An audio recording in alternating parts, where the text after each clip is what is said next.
தளபதி வந்து விஜய் அமைச்ச அந்த லொக்கேஷன் வந்து போகிறாரு. அங்கே போனோன்னு வந்து அப்படியே பார்த்துட்ருக்காரு. பார்த்தா இவங்க 3 பேரும் நிற்கிறாங்க. எங்கடா என் புள்ள அப்படின்னு சொல்லிட்டு கேட்குறாங்க.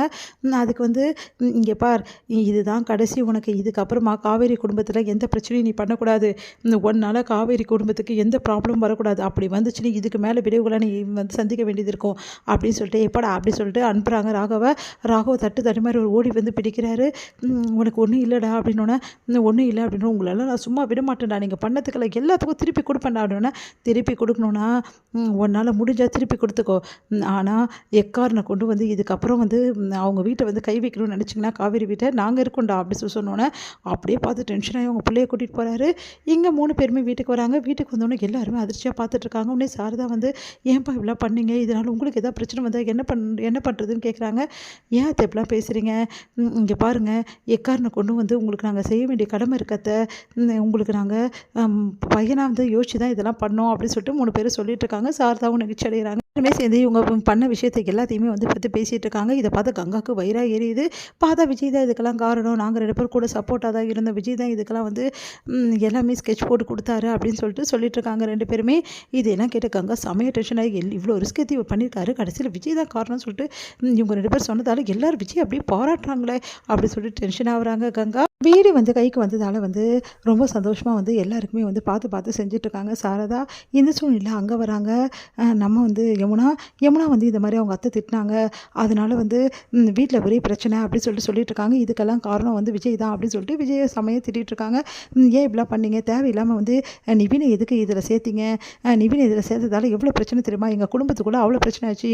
உண்மையிலே நிவினுக்கு வந்து அவர் தாய்மாமா வந்து பிரச்சனை இருந்ததுன்னா எங்கள் குடும்பத்துக்கு தானே பிரச்சனை அப்படின்னு நம்மளாம் வந்து ரொம்ப ஓவராக பேசிகிட்டு இருக்காங்க யமுனா.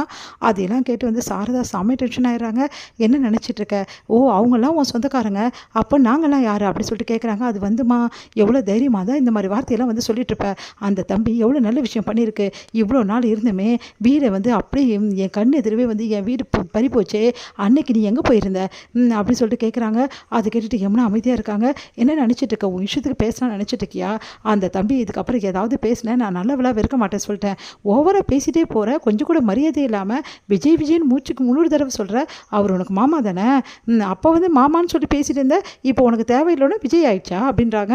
அது கேட்டுட்டு அது வந்துமா இங்கே பார் யமுனா, நீ பண்ணுறதெல்லாம் கொஞ்சம் கூட சரியில்லை, நீ பேசுகிற பேச்சும் சரியில்லை, இந்த ஓ வீடுன்னு சொல்கிற, அப்போ இது யார் வீடு, அன்னைக்கு சத்தியம் பண்ணலை என் வீடை வந்து நான் மீட்டு தருவேன் அப்படின்னு சொல்லிட்டு இன்றைக்கி வேறு மாதிரி பேசிகிட்டு இருக்க, என்னமோ வந்து உன் புருஷன் வந்து இதில் வந்து சேர்த்துட்டாங்கன்னு சொல்கிற, என்ன நினச்சிட்ருக்க, ஏன் உனக்கு கடமை இல்லையா இந்த வீட்டை மீட்டணும்னு சொல்லிட்டு, அம்மா அழுதாலும் பரவாயில்ல, இந்த சொத்து நம்ம விட்டு போனாலும் பரவாயில்ல, ஏன் இந்த குடும்பத்தில் அந்த வீடு இல்லைனாலும் பரவாயில்ல, உன் புருஷன் மட்டும் கவனமாக இருந்துக்கணும் அப்படி தானே அப்படின்னு. அம்மா அது வந்துமா என்ன நினச்சிட்டு இருக்க, உன் மனசில் என்ன வேணாலும் பேசுவியா, என்ன யமுனா இப்படிலாம் பேசிகிட்டு இருக்க அப்படி சொல்லிட்டு நிவின் வந்து திட்டுறாரு. நீங்கள் விடுங்க தம்பி, நான் பேசிக்கிறேன் இவகிட்ட, நானும் பார்த்துட்ருக்கேன், இவ பண்ணுறது செய்யறது எதுவுமே சரியில்லை, ஓவராக தான் போயிட்டுருக்க, என்ன நினச்சிட்ருக்க, இங்கே பார் ஏதாவது விஜய் தம்பி ஏதாவது நீ பேசுன நான் பார்த்துக்கணும் சும்மா இருக்க மாட்டேன், இவ்வளோ நாள் நீ பேசினியம்மா அது என்னம்மா அப்படின்னு. நான் இவ்வளோ நாள் புரிஞ்சுக்காம தான் அந்த தம்பியை பேசிட்டு இருந்தேன், எப்போ நம்ம வீட்டை மீட்டு 3 பேரும் கொடுத்தாங்களோ அப்போவே எனக்கு பொண்ணுங்களோட என் மருமகனுங்க தான் முக்கியமாக என் மருமகனுங்க, இதுக்கப்புறம் மருமகனுங்க கிடையாது, எல்லாரும் 3 பேருமே எனக்கு மகனுங்கன்னு நான் முடிவு பண்ணிட்டேன், என் பசங்களை ஏதாவது சொன்னால் நான் சும்மா இருக்க மாட்டேன் புரியுதா, அது நீங்களாக இருந்தாலும் சரி யாராக இருந்தாலும் சரி அப்படின்றாங்க. அதை கேட்டுட்டு அப்படியே அதிர்ச்சியாக நிற்கிறாங்க யமுனா. வீட்டை மீட்டு கொடுத்த மனுஷனை பாராட்டலாம் பரவாயில்ல, ஆளுக்கு வந்து குறை சொல்கிறதுக்கு வந்துடுறீங்களா அப்படின்னு சொல்லிட்டு கேட்குறாங்க. அது கேட்டு யமுனாவும் அது கங்காவும் அப்படியே பார்க்குறாங்க. ஏன் உங்கள் புருஷனுங்களுக்கெல்லாம் வந்து சேர்த்து வச்சுக்கிட்டு இதெல்லாம் செஞ்சால் தப்பா, அப்போ உங்கள் புருஷங்களாம் வந்து இதில் சேரக்கூடாதா அப்படின்னு கேட்குறாங்க.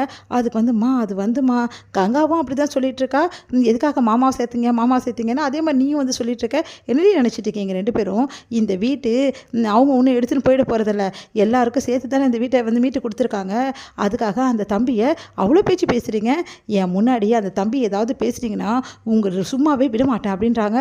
அதை கேட்டுட்டுமா இல்லைம்மா நான் எதுக்காக சொல்கிறேன்னா, நீ எதுவும் சொல்ல வேணாம், அத்தை தான் சொல்லிட்டாங்கல்ல, இதுக்கப்புறம் தேவையில்லாத பிரச்சனை கிளப்பாது வா யமுனா போகலாம் அப்படி சொல்லிட்டு கையை பிடிச்சி இழுத்துட்டு போகிறாரு நம்ம நிவின். உடனே வந்து நீ இப்படி பண்ணுவேன் நினச்சி கூட பார்க்கலன்னு சொல்லிட்டு டென்ஷனாக வர்றாரு நிவின்.